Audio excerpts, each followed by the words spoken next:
Vous écoutez Samedi de lire avec l'auteur invité d'Amélie Boivin-Enfield. On est maintenant rendu au segment du coup de cœur littéraire de mon auteur invité de cette semaine, Chantal Brunette. Et Chantal, ton coup de cœur littéraire, c'est le White Café de John P. Strzelecki. Je te remercie d'avoir dit son nom. Effectivement, John P. Strzelecki, le White Café, oui. Ça raconte quoi, ce livre-là? C'est l'histoire de John qui se retrouve. Il est en vacances. Il quitte son travail pour quelques semaines. Il part en réflexion. En réflexion, pourquoi? Il ne sait pas trop. Puis ses vacances, ça ne débute pas du tout comme qu'il l'anticipait. Il se retrouve dans un bouchon monstre de circulation. Il n'y a aucune sortie possible. Donc, il décide de faire demi-tour. Il part sur une petite rue de campagne, puis il se retrouve vraiment out of nowhere. Il va manquer de gaz. Il a faim. Il est fatigué. La vie ne va pas bien pour lui à ce moment-là. Là. Puis là, il va croiser un café dans le milieu de nulle part, qui est le White Café. Sur place là-bas, il va rencontrer Mike et Casey, qui sont les propriétaires de ce restaurant-là mythique. Donc, il s'assoit là-bas, il n'y a pas grand monde. Il se demande qu'est-ce qu'il fait là, puis pourquoi il est là.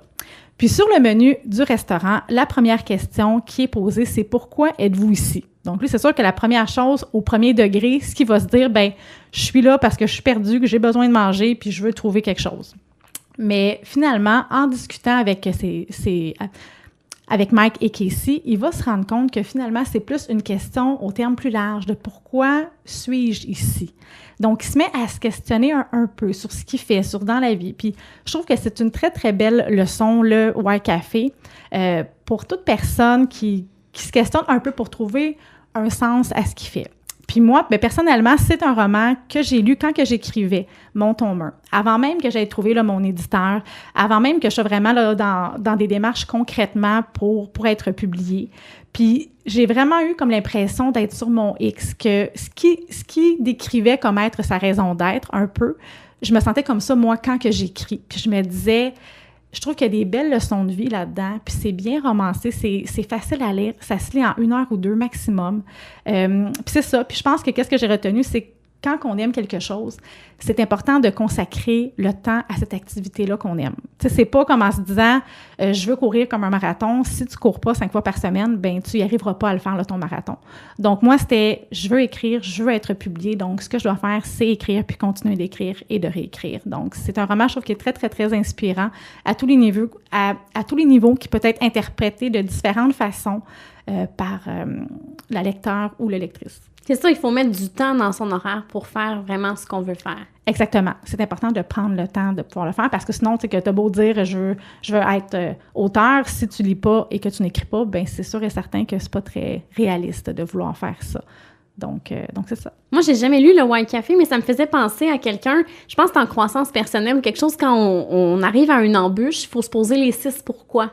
Mm-hmm. Et là, la première question, puis après, on répète le pourquoi de ta réponse et pourquoi, puis finalement, on arrive toujours à trouver le nœud du problème avec les 6 pourquoi. Ça me faisait un peu penser à ça. Exactement. Donc, je trouve que c'est un beau petit roman qui amène une belle réflexion. Alors, rappelle le titre, c'est le White Café. Le White Café de John P. Strzelecki. Strzelecki, oui.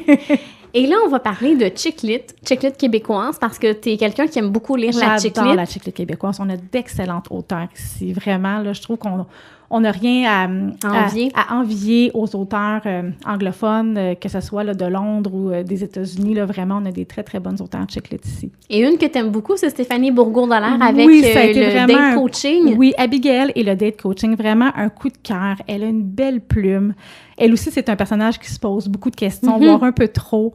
Mais vraiment, j'ai passé un très, très beau moment là, dans son univers. Puis, je crois qu'il y a un tome 3 qui s'en vient. Donc, j'ai très, très hâte de lire cette suite. On l'attend avec impatience. Est-ce que tu te rappelles un peu, pour résumer l'histoire aux auditeurs? Parce que dans ma mémoire, Abigail, c'est quelqu'un qui est célibataire depuis longtemps. Et là, son entourage va l'embarquer dans une histoire où elle va être filmée. Là. Exactement. Bien, c'est qu'ils vont l'inscrire, en fait, dans un cours de date coaching. Parce que Abigail a 32 ans à cette époque-là. C'est une optométriste. Elle rencontre des gars très, très, très, très, très souvent. Et elle trouve toujours un bon prétexte pour mettre un terme à leur relation. Elle voit des signes partout.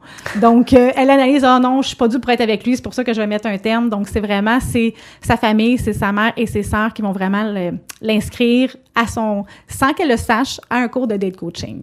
Et là, c'est ça. Puis là, c'est à ce moment-là qu'elle va être filmée et qu'elle va voir comment elle agit lorsqu'elle est en date. Exactement. Donc, c'est vraiment un très bel univers. Alors, on rappelle le titre, c'est Abigail et le date coaching de Stéphanie Bourgault-Dallaire. Il y a un tome 1 et un tome 2 qui sont déjà sortis et on attend avec impatience le tome 3. Bien, merci beaucoup, Chantal. On se reparle dans les prochains instants pour la conclusion de l'émission, mais justement, ça va être la chronique littéraire de cette semaine.